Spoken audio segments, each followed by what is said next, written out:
안녕하십니까? 저는 삼성 SDS에서 근무하고 있는 정보기술사 이대희 프로입니다. 예, 저는 20여 년간 그 SI, 그러니까 시스템 통합이라는 사업에서 소프트웨어 아키텍처랑 방법론을 전문적으로 지원하는 역할을 수행하였습니다. 예, 오늘은 여러분들과 함께 그 개발 방법론이라는 주제를 가지고 함께 이야기를 해보려고 합니다. 자, 지금은 그 4차 산업혁명 시대라고 합니다. 이 시대에서는 이제 소프트웨어 없이 할 수 있는 일은 거의 없습니다. 이, 그렇지만 이제 이 소프트웨어 산업이 평탄하게 성장해 온 것은 아니고 소프트웨어 산업도 어려움이 있었습니다. 하지만 많은 컴퓨터 과학자나 개발자들의 도전과 노력이 있었기에 지금에 이르는 발전해 온 것이고요. 그리고 4차 산업혁명을 끌고 가는 위치에 온 것입니다. 그래서 이번 시간에는 여러분들과 함께 그 소프트웨어 그런 어떤 공학 중에 소프트웨어 개발 방법론이라는 부분에 대해서 그 역사, 그 다음에 그 방법론들을 어떤 사람들이 만들었는지 함께 살펴보는 시간을 가지려고 합니다.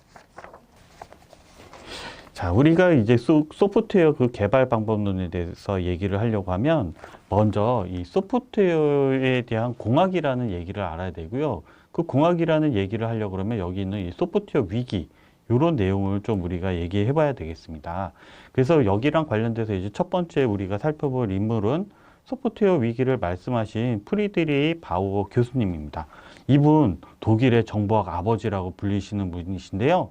1968년 독일 가미시에서 열린 첫 번째 나토 소프트웨어 공학학회에서 이런 얘기를 하셨어요. 우린 지금 소프트웨어 위기에 있다라고 말이에요. 자, 그래서 이제 소프트웨어 위기라는 건 뭐냐? 그래서 이제 소프트웨어 공학과 보시면은 이제 개발 방법론이 등장하게 되는데요. 소프트웨어 위기를 극복하기 위한 새로운 공학의 필요성 제시라는 얘기가 있습니다. 그럼 이제 소프트웨어 위기라는 게 뭐냐 하면은 소프트웨어 특성 때문에 그 소프트웨어를 유지하기 어렵다. 이런 게 이제 소프트웨어 위기예요. 그러니까 소프트웨어는 근데 어떤 특성이 있냐면 형태가 없고요. 무형이고 그 다음에 이제 비소멸성, 뭐 소멸이 되지 않는다. 그리고 그 다음에 운영 중에서도 계속 뭐 변화를 요구하고 그런 진화의 요구를 받아요. 이런 것들이 좀 다르다는 건데 뭐랑 다르냐면 일단 그냥 그 전에 있었던 제조공학의 기계랑 좀 다른 거예요. 이게 무슨 말이냐면 기계 같은 것들 예를 들면 자동차 공장에서 보면 그 자동차 본네트를 철을 눌러가지고 본네트를 만들잖아요.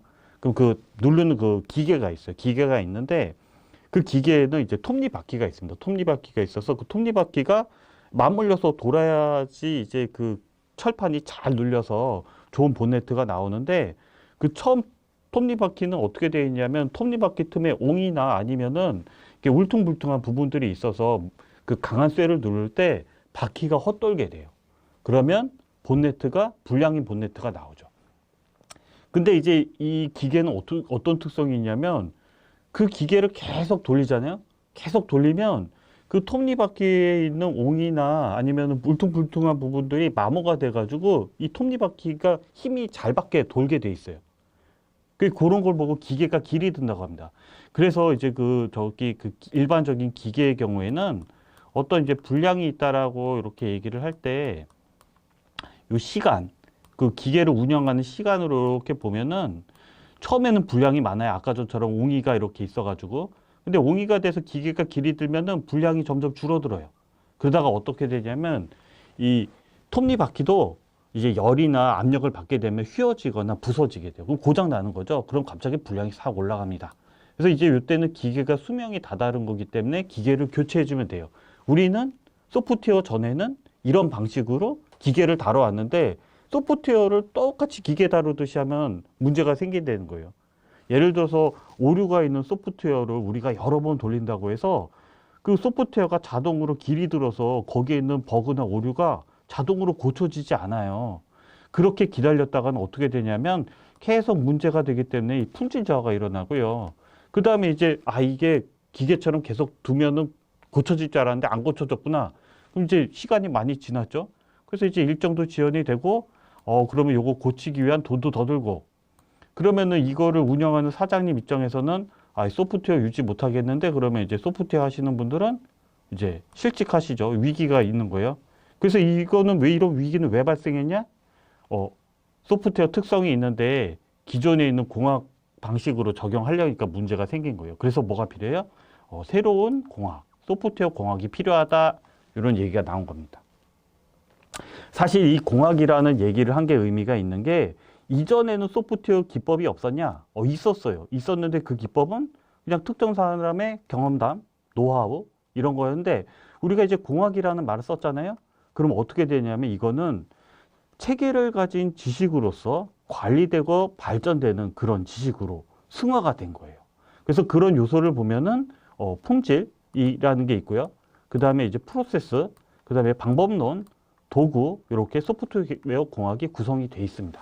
그래서 이번 시간에는 특히 이 방법론에 대해서 우리가 한번 좀 알아보기로 해요. 예. 자, 이제 소프트웨어 개발 생명 주기 그리고 그다음에 소프트웨어 개발 방법론 이런 내용이 있죠. 근데 이제 이런 내용이 있는데 그 소프트웨어를 잘 다루기 위해서는 어땠어요? 소프트웨어 특성이 고려된 방법으로 해야 된다는 말씀을 드렸죠. 그래서 이제 개발 방법론도 이 소프트웨어 특성을 반영하기 위해서 소프트웨어는 어떻게 만들어지고 어떻게 성장되고 어떻게 운영되고 또 어떻게 폐기가 되는지 이런 생명주기를 기반으로 해서 만들어지는 거예요. 이게 소프트웨어 특성이죠.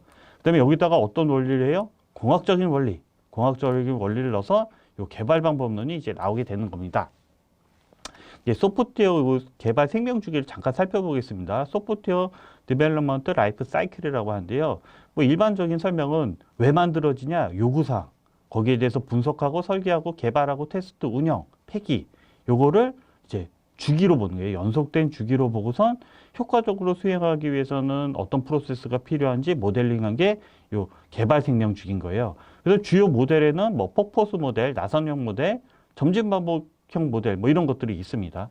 그 다음에 개발 방법론은 위에 이런 그 생명주기에다가 공학적인 기법을 적용한 거예요. 그래서 이제 그 개발 방법론의 구성을 보면 뭐 작업 활동이라든가 절차, 산출물, 기법 이런 것들이 정리가 되는데 이 개발 방법론들은 어떠한 공학적인 원리를 적용했느냐에 따라서 개발 방법론을 여러 가지로 구분할 수가 있는 거죠. 그래서 이제 다양한 개발 방법론이 있는 거고요.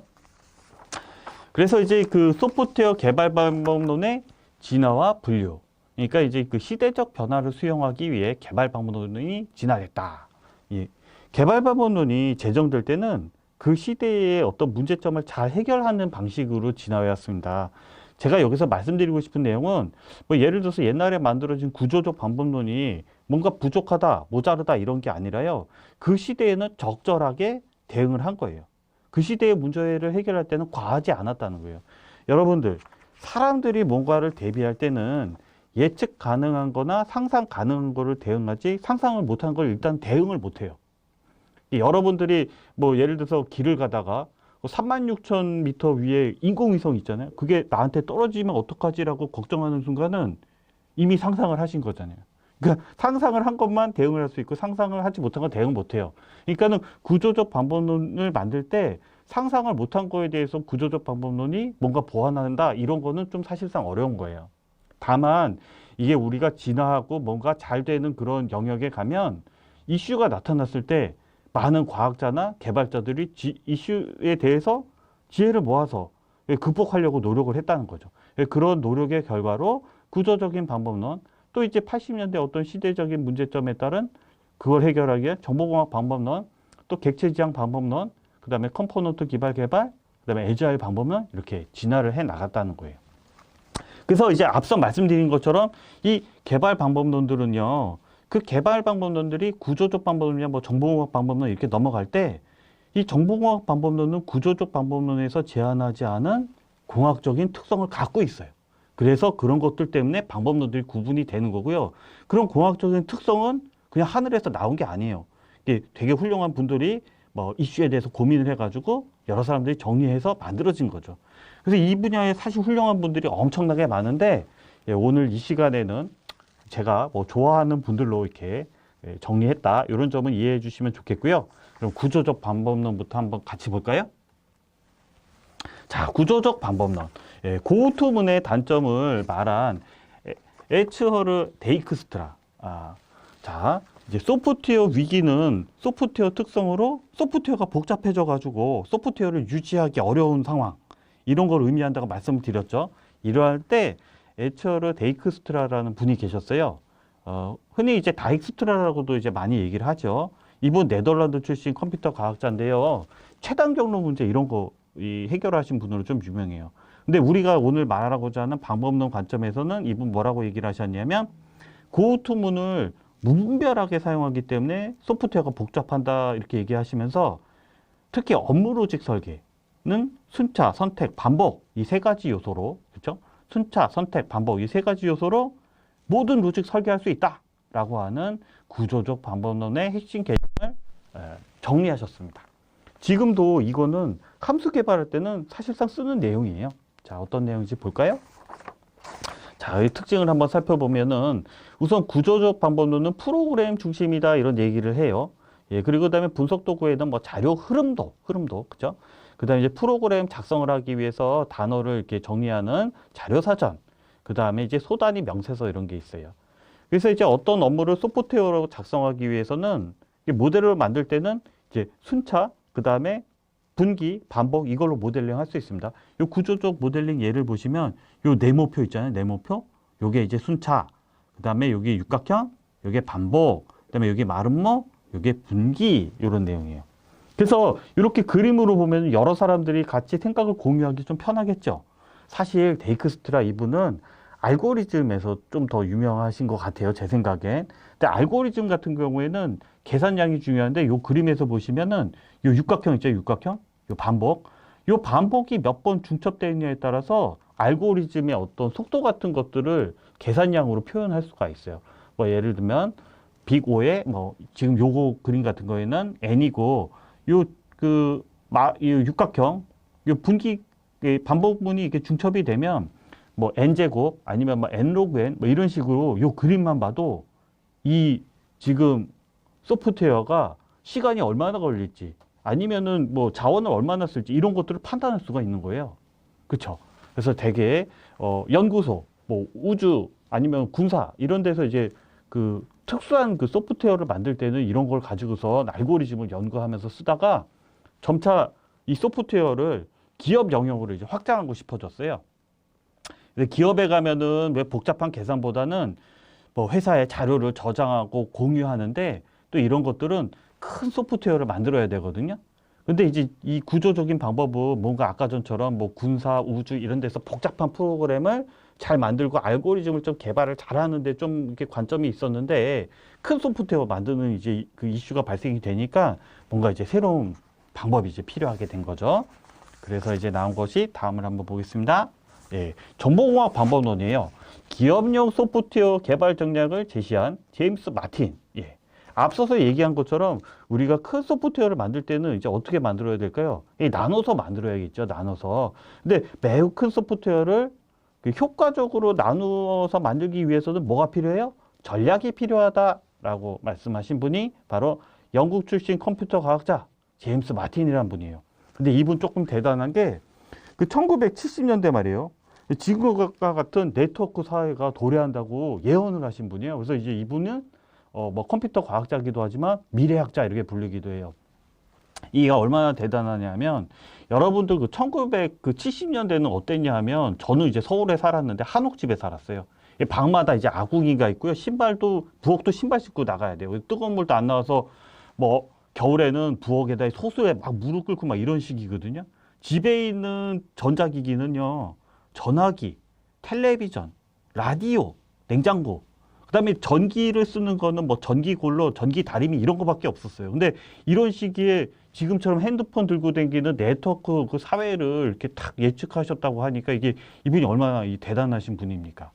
이런 훌륭한 분이 다행히 또 이 방법론 관점에도 이제 관심을 주셔가지고 이 큰 소프트웨어를 구축하기 위해서는 요 정보화 전략이라는 계획을 통해서 청사진을 수립해서 계획대로 구축해야 된다는 정보공학 방법론을 만드셨어요. 그래서 우리는 구조적 방법론보다 좀 개선된 방법론으로 이제 지금 우리 회사에서 쓰고 있는 대규모 시스템들을 구축할 수 있게 된 거죠.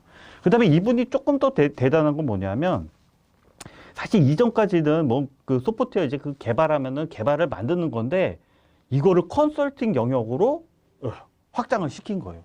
그래서 지금도 이제 IT 컨설팅 영역에 ISP라는 영역이 분명히 있고요. 그 다음에 거기에다가 예를 들면 테크니컬 레퍼런스 모델, 그러니까 기술 참조 모델이라는 이런 그 기술적인 그 트렌드를 관리하는 거를 넣어서 ITA, 그 정보기술 아키텍처, 그 다음에 이제 거기에다 뭐 비용이라든가 돈 같은 거를 계산하는 뭐 엔터프라이즈 아키텍처, 전사적 아키텍처로 이렇게 발전하게 되는데, 뭐 이런 부분도 이제 뭐 다음에 기회가 되면 말씀드리겠고, 이번 시간에는 좀 개발 방법론을 중심으로 좀 진행을 해 보겠습니다. 다음을 보시면 정보공학의 그 공학적인 그 방법론의 특징을 한번 살펴볼 텐데요. 일단 정보공학 방법론은 요 정보공학 피라미드라는 요 개념을 중심으로 이제 수행이 돼요. 보시면은 이제 정보 전략 계획이라고 하는 이제 ISP부터 시작해서 이 시스템 구축까지 내려가는 건데, 여러분들 그 정보화 전략, 정보 전략, 이게 큰 그 시스템을 구축할 때 한꺼번에 만들기 어려우니까 어떻게 해요? 나눠서 이제 만드는 거죠. 근데 어떻게 나눠서 무엇을 먼저 만들지, 이런 것들을 계획을 세우는 거예요. 근데 이제 이렇게 하면 좀 너무 피상적이죠. 그래서 이제 한번 예를 하나 들어볼게요. 이게 어떤 예가 좋을까 하면, 여러분들 이제 대한민국 학생 정보를 관리하는 시스템을 만든다고 해볼게요. 그럼 이제 여러분들이 이제 학생 정보를 관리해야 되잖아요. 학생이면 뭐가 있죠? 학생증 있죠, 학생증. 학생증 어디서 만들어줘요? 여러분들 막 개인이 막 만들어요? 뭐 그러면 그렇게 하라고 그러면 여러분들 종이 찢어가지고 뭐 옥스퍼드 학생, 뭐 하버드 학생, 아니면 뭐 호그와트 뭐 이런 거 할 수도 있겠네요. 근데 그렇게 안 하죠. 학생증은 어떻게 만드냐면 학교에서 교장 선생님 명의로 발생을 합니다. 발행을 해요. 그래야지만 학생증이 실려 있는 신분증이 되겠죠. 근데 이거를 그 학생 정보 관리하는 시스템을 만드는 사람에서 입장에서 보면, 학생 정보를 관리하기 위해서는 뭐예요? 학교 정보도 필요하구나, 이런 생각을 할 수 있는 거예요. 그래서 맨 처음에는 학생 정보만 만들면 되는 것 같았는데, 우리가 무슨 정보도 만들어야 돼요?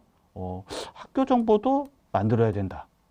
자, 근데 우리가 이제 뭐 어떤 특수한 상황이 됐어요. 그래서 이제 이 학생 정보랑 학교 정보 두 개 다를 동시에 못 만들고 어느 거 하나를 먼저 만들어야 되는 그런 상황이 됐다고 생각해 볼게요. 예를 들면 뭐 돈이 없어서 그럴 수도 있고요. 그러면은 요 둘 중에 이 학생이랑 학교 중에 어느 정보를 먼저 만들까요? 예. 요거를 이제 생각해 볼 때 이제 여러 가지 생각할 수 있겠지만, 이런 생각을 좀 해볼 수도 있어요. 우리가 지금 보면 정보가 두 개가 있죠? 학생 정보, 학교 정보. 근데 이 정보와 정보의 관계를 보면 어때요? 학생 정보가 학교 정보에 종속이 되죠? 무슨 얘기냐? 학생증 만들 때 학교가 없으면 안 되잖아요. 그러니까 학생이라는 걸 얘기할 때는 학교가 없으면 안 돼요. 네. 그렇죠? 네. 그래서 어떻게 해야 되겠다? 우리 학생 정보 만드는 시스템 만들려면 학교 정보부터 만들고 그 다음에 학생 정보를 만들어야겠다. 이렇게 이제 소프트웨어를 만드는 순서를 정해주는 게 이 정보와 그 계획의 핵심 개념이라고 볼 수가 있어요. 근데 지금 제가 이 과정에서 정보의 관계에 대해서 말씀드렸어요. 정보의 관계. 그쵸. 정보의 관계에 대해서 말씀드렸어요. 이런 거 데이터 종속성이라고 하기도 하고 또 함수 종속성이라고 해요. 근데 우리가 이런 과정을 통하면 우리가 관리해야 되는 정보를 조금 시스템에 적합하게 모델링 할 수가 있어요. 여기서 이제 적합하다는 얘기가 조금 약간 좀 복잡할 수 있는데, 조금 좀 제가 쉽게 그냥 설명을 해보면, 정보라는 거는 한번 저장이 되잖아요. 그러면 많은 사람들이 조회하는 특성이 있어요. 그래서 이제 이 저장된 정보를 변경할 때는 이 고려해야 될 점이 많아요. 복사를 여러 군데 해놓는다거나 이러면 이제 좀 이상한 현상이 발생할 수가 있어요. 그래서 이거를 통상 이제 아노말리라고 하고, 이러한 이상 현상이 없도록 뭐 정교화라는 그런 과정을 통해서 시스템에 적합한 형태로 이 모델을 설계를 합니다. 그래서 이제 어떻게 됐어요? 시스템이 있으면 기업의 정보가 효율적으로 관리가 되는 거예요. 그래서 기업의 핵심적인 요소로 시스템이 자리를 잡게 되겠죠. 근데 이제 세상의 이제 변화 속도가 빨라지니까 시스템도 산업에 대한 변화를 빨리 적응했으면 좋겠다라는 그런 요구사항이 생기게 돼요. 그래서 이제 나온 게 이제 있습니다. 다음 한번 볼까요? 어떤 내용이 있냐면, 그 객체 지향 방법론이라는 게 있어요. 앞서서 이야기했듯이 시스템은 기업에 있어서 핵심 자산으로 이제 생각이 되는 순간 시스템이 산업에 대한 어떤 변화를 즉각적으로 반영하기를 다 원하지 않는 기업은 없을 거예요. 근데 앞서서 말한 정보공학 관점의 어떤 접근을 보면 기업의 어떤 비즈니스라는 거를 시스템의 효율적인 형태로 모델을 바꾸잖아요. 그쵸? 근데 이제 또 다른 어떤 방법은 어떻게 할 수 있냐면 기업의 그냥 비즈니스 요건을 바꾸지 않고 그대로 시스템 구조로 가져가는 거예요. 그래서 하나는 어떠냐면은 효율적인 모델이 되는 거고, 또 이제 그냥 시스템을 그냥 비즈니스 모델로 그냥 갖고 가게 되면 변화에 빠른 모델이 되는 거예요. 예, 1960년대에 그 노르웨이 그 컴퓨터 과학자인 요한달과 크리스틴 리갈, 이분이 시뮬라라고 하는 시뮬레이션 프로그래밍 언어를 선보이면서 그 전까지는 정보와 함수가 분리가 되어 있었는데 이걸 하나로 합쳐서 설계해서 캡슐화하는 객체 지향의 그 핵심적인 클래스라는 걸 언급을 하세요.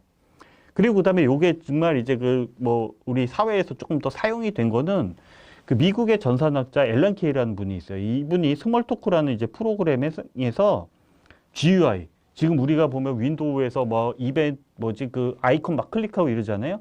그런 그래픽 기반의 사용자 인터페이스 설계에 객체 지향 개념을 도입을 하셨어요. 그래서 사실 앨런 케이를 객체 지향의 이제 그 아버지 이렇게 보는 것도 사실이고, 또 이제 뭐 객체 지향 관점에서는 뭐 디자인 패턴을 정리한 에릭 겜메라든가 랄프 존슨 교수님 뭐 이런 분들도 되게 훌륭한데, 저는 그래도 대규모 시스템을 구축하는 이 방법론 관점에서는 이 3아미고 객체 지향 모델 표기법을 통일한 요 3인방을 소개해 드리고 싶어요.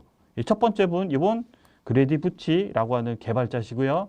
그 다음에 가운데 있는 분, 이분 이바 야쿰슨, 그 다음에 제임스 럼버라고 하는 이제 컴퓨터 과학자 분들이세요.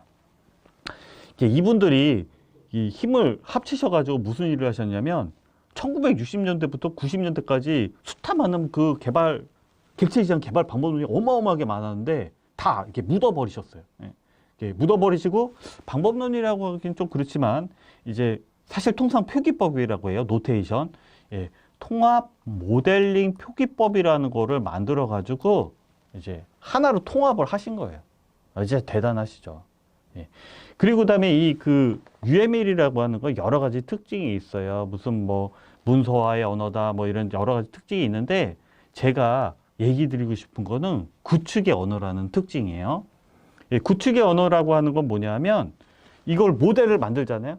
그럼 모델을 거기 이제 이 모델이 그 들어가야 되는 어떤 플랫폼 정보를 이렇게 주면요, 코딩이 막 생성이 돼요. 코드가. 그 다음에 이제 그 개발된 코드 있잖아요. 그거를 이제 어떤 이제 도구를 이용하면 모델로 막 만들어져요. 막 설계 모델로. 그래서 이제 이 모델에서 코드가 막 생성되는 걸 이거를 포워드 엔지니어링 순공학이라고 하고요. 그 다음에 이제 이 코드에서 막 설계 모델을 막 거꾸로 뽑아내는 거를 리버스 엔지니어링 역공학이라고 하고, 이거 두 개가 서로 이렇게 잘 돌아가면 라운드 트립이라고 하는데, 어떠세요? 이 말만 들어도 이 사업의 변화를 그대로 사업 모델을 그대로 모델로 만들었잖아요. 그러니까 사업 비즈니스를 그대로 컴퓨터 시스템 모델로 만들었어요. 그 다음에 이 UML이라는 건 뭐가 있었어요? 구축의 특징이 있죠. 이걸 이용하면 뭐가 나와요? 막 코드가 나와요. 막 소프트웨어 코드가. 그러니까 사업이 변화가 되면 얼마나 이게 빠르게 변화를 시스템에 반영할 수 있겠어요. 이러한 가능성을 열어줬다는 거죠. UML이. 정말 진짜 이렇게 뭐 사업이 바뀌면 모델만 바꾸면 진짜 이게 시스템의 코딩이 바뀌냐?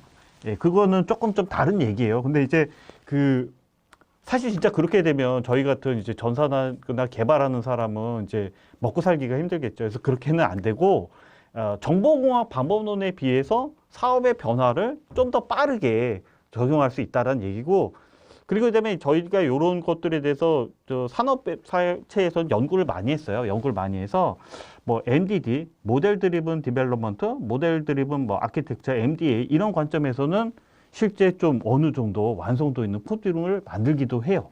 그런 분야가 있습니다. 이것도 뭐 이제 나중에 기회가 되면 좀 말씀드리겠고, 오늘은 이제 개발 방법론만 좀 가볼게요. 그래서 이제 우리 그 다음 한번 보시면은 객체 지향 방법론의 이제 공학적 특징을 좀 설명을 드리려고 해요.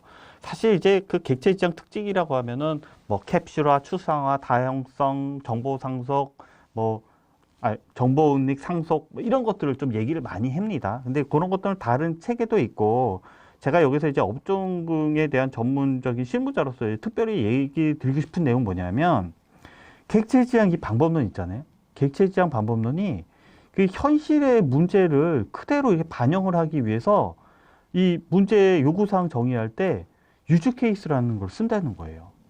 그 다음에 그 유즈 케이스를 어떤 그 시스템의 요소로 바꾸기 위해서 이 객체 모델링 할 때 동적, 정적 모델링을 해서 분석을 한다는 거고, 그걸 클래스로 정제를 해서 개발을 한다는 거예요. 자, 이런 것들을 통해서 어떻게 되냐 하면, 원래 GUI 좀 개발하던 거에 사용되던 객체 지향이 큰 시스템에 이렇게 적용하게 된 그런 어떤 모티베이션이 되는 거예요. 오른쪽 보시면 이 문제 영역이라는 거 있고 해결 영역인데, 이 문제 영역은 뭐예요? 아까 누차 말씀드린 그 어떤 기업의 비즈니스 영역이 되는 거고, 그 다음에 이 해결 영역은 그 비즈니스를 지원하는 시스템 영역이 되는 거예요. 근데 정보공학 관점에서는 이게 두 개가 다릅니다. 그 기업에 있는 그런 어떤 비즈니스를 시스템에 맞게끔 바꿔요. 정규화 같은 걸로. 근데 객체 지향은 어때요? 시스템에 있는 모습이 그냥 일반 문제에 있는 것과 동일한 영역으로 모델링을 하기 때문에 사업 변화에 빠른 대응이 가능하다. 그래서 이러한 논리로 객체 지향이 각광받게끔 진행이 된 거죠. 근데 여러분들, 이 소프트웨어 산업이 이게 발전하다 보니까 이 좋은 소프트웨어들이 많이 만들어졌어요. 이거를 꼭 굳이 정의, 분석, 설계 이렇게 해가지고 다시 새로 만들어야 될까요? 그렇지 않죠. 이걸 만들어진 소프트웨어를 그대로 재사용할 수는 없나? 이런 것들을 좀 하다 보니까 소프트웨어 재사용에 대한 고민, 이거를 해결해 줄 수 있는 방법은 없냐? 이런 것들에 대한 요구사항이 나오게 된 거예요. 그래서 다음을 한번 보시면 어떤 방법론이 나왔냐? 컴포넌트 기반 개발 CBD 컴포넌트 베이스드 디벨롭먼트 방법론이 이제 나오게 된 거예요. 소프트웨어를 블록처럼 결합하는 이 방법론을 선도한 이바 야코슨이에요. 자, 소프트웨어 재사용 관점에서는 중요한 건요, 소프트웨어를 고치지 않고 재사용하고 싶어요. 그 다음에 이제 소프트웨어 안에는 보고도 쉽지 않은 거예요. 그 소프트웨어를 잘 설명한 어떤 명세서가 있고, 그 다음에 그 설정을 약간 바꿔야 되는 거예요. 왜냐하면 환경이 다 각자 다르니까. 같은 환경이면 그냥 소프트웨어 그냥 쓰면 되죠. 근데 이제 요거를 결합하겠다는 거는 기존 환경과는 약간 다른 부분이 있는 거예요. 그 부분을 하기 위해서 옛날에는 그 코드를 열어서 그 코드를 바꿔서 했는데, 지금 어떻게 하고 싶은 거냐면 코드는 안 바꾸고 바깥에 설정만 바꿔가지고 재사용해보고 싶다. 이런 걸 하기 위해서 기존 모듈과는 다르게 컴포넌트라는 개념을 도입을 하게 돼요. 뭐 이 상황에서도 이제 기여한 분들이 엄청 많죠. 근데 이제 저는 이제 방법론 관점에서 이걸 상업적으로 가장 활성화시킨 분이 이분이라고 생각을 해요. 아까 3아미고 있잖아요. 뭐 그레이디 부치, 그 다음에 무슨 뭐 짐 럼버, 그 다음에 이바 야콥슨 분이 있었는데, 그 중에 이바 야콥슨이라는 분을 다시 소개해드리고 싶어요. 자, 이 미국 출신의 이제 소프트웨어 개발자이며 컴퓨터 과학자인 이바 야콥슨은 이제 UML 기반으로 통합 방법 모델링을 제정을 해가지고 이제 컴포넌트 기반의 방법론을 제시하셨어요. 그러니까 이분은 컴포넌트 추출하는 방법, 그러니까는 이제 프로세스 식별을 통해서 하거나 뭐 클래스 간의 결합 정보를 이용을 해가지고 뭔가 그 모듈을 만들면은 아까 말씀드린 것처럼 안에 소스는 안 봐도 되고 설정만 바꿔가지고 소프트웨어를 블록처럼 결합할 수 있는 그런 컴포넌트를 식별을 해가지고 개발할 수 있다, 이렇게 얘기를 한 거예요. 그래서 이분이 원래는 그 레셔널이라는 회사를 차려가지고, 원래는 UP가 아니라 RUP, 레셔널 유니파이드 프로세스라고 하는 방법론 만들어서 그것도 컨설팅 해주고, 그 방법론에 이게 잘 할 수 있는 도구인 로즈라는 도구도 이제 만들어서 팔다가 이분이 이제 IBM으로 가세요. IBM이라는 회사를 가면서 방법론 이름도 레셔널을 떼고 그냥 유니파이드 프로세스라고 하는 통합 방법론 라고 이제 이걸 만드신 거죠.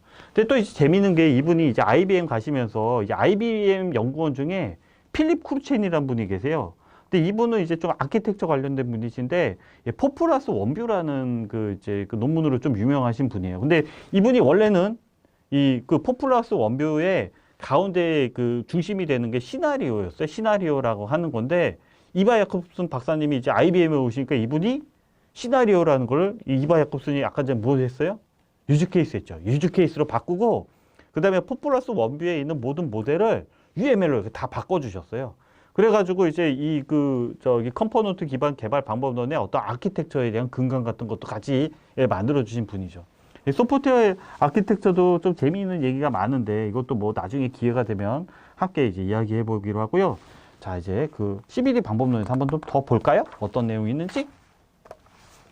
자, 이제 CBD 방법론의 공학적 특징 뭐 이런 거 얘기하면 뭐 이제 컴포넌트의 무슨 이렇게 특성해서 아까 전처럼 뭐 명세화가 돼 있어야 된다, 인터페이스로 뭐 해야 된다, 뭐 이런 얘기도 있고요. 그 다음에 이 CBD 아까 전에 그 소프트웨어를 블록처럼 만들려면 이 블록은 누가 만드나요? 그쵸?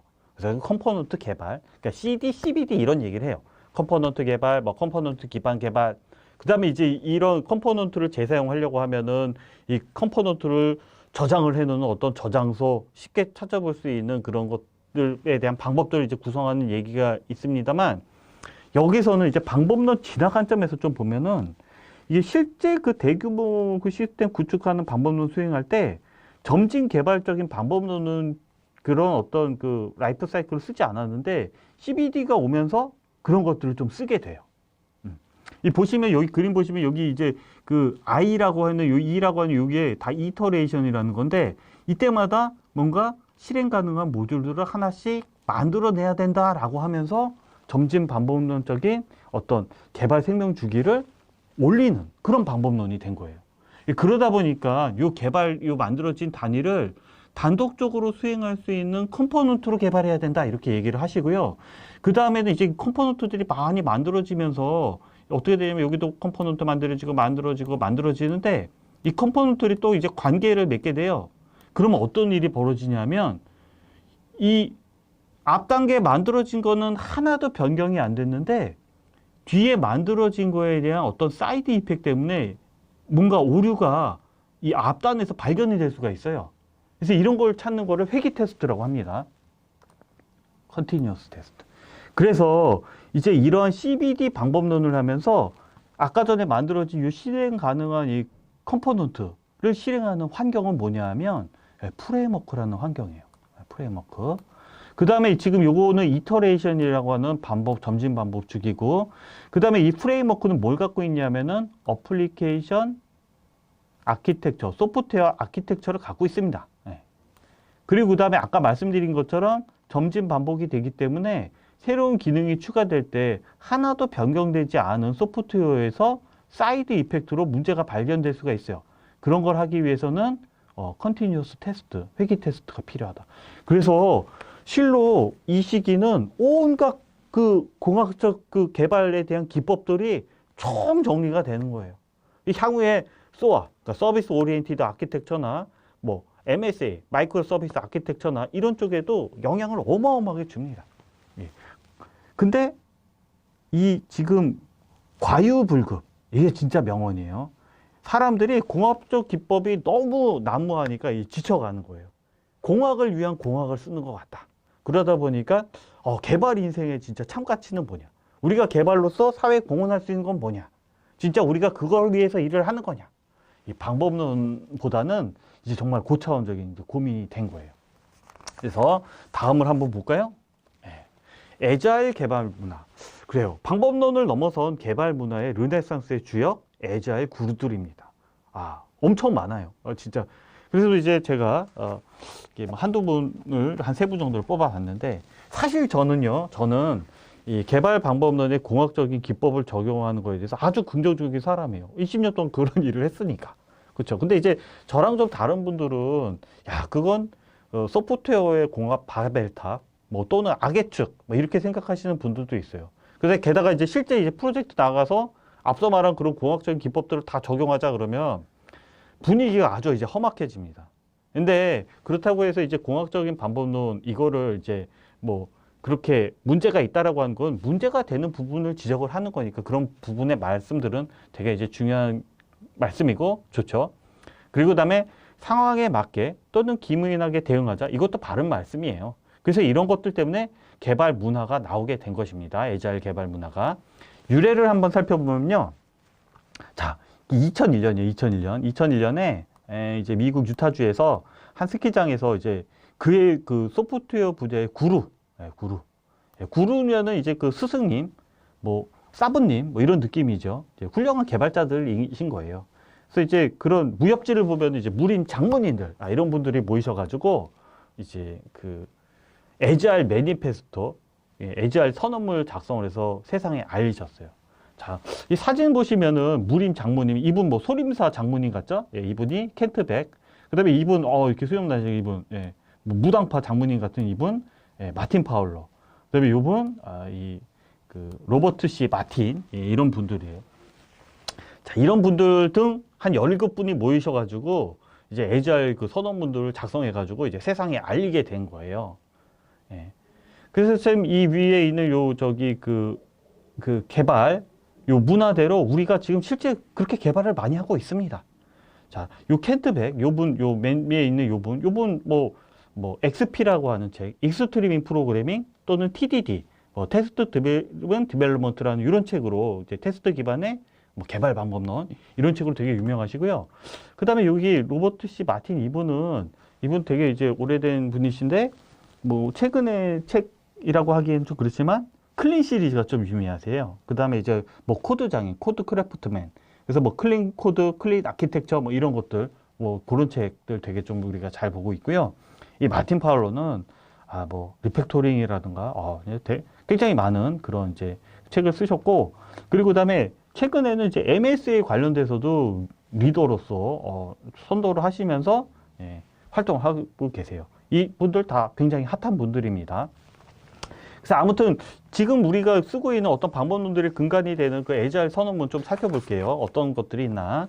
자, 애지알 그 개발 문화에는 이제 애지알 헌장도 있고 이제 12가지 원칙도 있어요. 그래서 이제 애지알 헌장에는 이런 내용들이 있습니다. 개인과의 상호작용을 좀 중요시해야 되고, 동작하는 소프트웨어, 고객과의 협력, 변화에 대응, 이런 것들을 조금 이제 가치 있게 다뤄야 된다. 이런 내용을 하고 있고요. 12가지 원칙 쪽에 가면은 고객 만족이 제일이에요. 변화는 우리 언제나 환영합니다. 이런 이제 12가지 원칙이 있는데, 이들 헌장과 원칙에서 주장하는 바는 공학적 기법 낭용하지 말고, 실질적으로 고객과 우리한테 도움되는 일만 하자는 거예요. 근데 다 좋은 얘기인데, 여기서 조금 오해하는 게 있는 게, 예를 들면 이런 거를 오해를 하세요. 자, 애지알 현장에는 포괄적인 문서보다는 동작하는 소프트웨어를 더 가치를 둔다는 거예요. 더 가치를 둔다.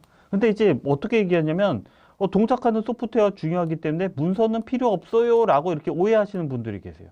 그렇지 않죠? 문서도 가치가 있어요. 그렇지만 우리는 동작하는 소프트웨어에도 더 가치를 둬요. 그리고 그다음에 이분들 이런 얘기 저런 얘기 들어보면, 우리가 왜 이 애지알 헌장을 얘기를 하냐면, 다들 왼쪽 공학 쪽에만 관심이 있고 오른쪽 실질적인 거에 관심이 없기 때문에 우리가 이런 얘기를 합니다라는 얘기를 하는 거예요. 즉, 문서도 중요하긴 한데 동작하는 소프트웨어에도 관심을 가져달라 라는 뉘앙스인 거지, 문서가 필요 없다 이런 게 아니에요. 그래서 공학적 기법을 다 엎어버릴 수는 없는 거고, 상황에 맞게 우리가 꼭 필요한 걸 잘 찾아서 취사 선택을 해야 된다고 이해를 하면 좋겠습니다. 그래서 이제 이렇게 하는 그 문화로 하는 그런 어떤 실천 방법론들이 나왔어요. 자, 애지알 개발 문화에 대한 대표적인 실천 방법, 스크럼이라는 게 있습니다. 네. 그래서 이제 이 미국의 그 제프 서더랜드라고 하는 분이 이제, 이분도 근데 사실 2001년에 그 스키장에 계셨던 분들 17분 중에 한 분이에요. 근데 이분이 이제 스크럼이라는 기법을 제안을 해서 애지알이라고 한다고 하면 거의 대부분이 스크럼 기법을 따라가요. 자, 스크럼이라고 하면 여기 있는 요 그림, 요 오른쪽 아래 그림 보시면은 이제 맨 처음에 전체 요구사항을 프로덕트 백로그라는 걸로 이렇게 식별을 합니다. 식별해요. 그 다음에 이제 플래닝 포커나 이런 기법들 같은 거 있어요. 그런 걸로 이제 요 백로그의 일들이 얼마큼 되는지를 정해요. 공수를 정하는 거라기보다는 기본적으로는 어느 일이 이 일보다 이 일이 더 크다 작다 이런 것들을 좀 중점으로 개발자들이 모여서, 스크럼원이죠. 스크럼을 이루는 스크럼 구성원이 모여서 일의 크기를 정합니다. 그 다음에 이제 스프린트라는 걸 넣어요. 스프린트 돌기 전에는 스프린트 먼저 계획이라는 걸 해요. 자, 스프린트 딱 들어도 무슨 경기장의 길이 보이지 않습니까? 개발을 향해서 뒤도 안 보고 그냥 달려라 이런 거예요. 달려라 그런 느낌으로 이제 하는 거죠. 그래서 이제 이 스프린트 회의를 시작할 때는 요 프로덕트 백로그에서 요 스프린트 기간 동안에 그 달릴 일들을 누가 뽑아요? 이 스크럼 그 팀원들이 갖고 와요. 갖고 와가지고 이제 그 스프린트를 진행하는데 여기 이제 보통 30일이라고 했죠. 근데 이제 저희 같은 경우에는 보통 2주, 3주 이렇게 합니다. 그래서 이제 이걸 할 때 매일매일마다 데일리 미팅이라는 걸 해요. 그래서 오늘 나 이거 만드는데 30일 내에 다 못할 것 같아. 왜냐하면 나 이런 거 어려워. 그러면은 옆에 있는 사람이 그래 나는 이렇게 했는데 그러면서 팀원들끼리 회의를 하면서 이 개발자가 개발을 위해서 전념할 수 있도록 뭔가 아이디어를 주고 도움을 주고 그렇게 하는 거예요. 매일매일 미팅을 해요. 근데 미팅 짧게 해야 되기 때문에 앉아서 안 합니다. 앉아서 하면은 편하니까 이렇게 회의가 길어져요. 그래서 보통 서서 해요. 그래서 보통 이 회의 스탠드업 미팅이라고 하죠. 스탠드업 미팅을 하고 그다음에 끝나면 요 스프린트가 끝나면 어떻게 해야 되냐면 그때 만들어진 화면을 갖고선 소프트웨어를 갖고선 고객이랑 같이 시연을 하면서 이야기를 해요. 이런 게 좋았다, 이런 게 나빴다, 뭘 개선해달라. 그래서 이제 다 끝나면은 어떻게 돼요? 뭐 개선할 걸 개선하고 마무리한 건 마무리한 대로 넘어가고 다시 여기 프로덕트 백로그에서 그 다음 스프린트에서 할 스프린트 백로그를 찾아오고 이걸 반복을 해서 여기는 프로덕트 백로그가 다 만들어지게 되면 개발이 완료가 되는 거죠. 보세요. 여기서도 어때요? 어떠한 짧은 기간, 반복되는 기간, 이터레이션인데 이터레이션 여기 스프린트라고 하죠. 거기 이터레이션에서도 컴포넌트라고 하는 어떤 실행하는 모듈이 나왔는데 여기도 어때요? 스프린트를 통하면 실행하는 모듈이 나오죠. 그래서 사실 기존에 있는 공학적인 기법을 없앤 게 아니라 필요한 건 가져온 거예요. 그 다음에 꼭 필요한 것들만 남긴 그런 거죠. 자, 그래서 이제 지금까지 우리가 해온 방법론 에이자일까지 보셨어요.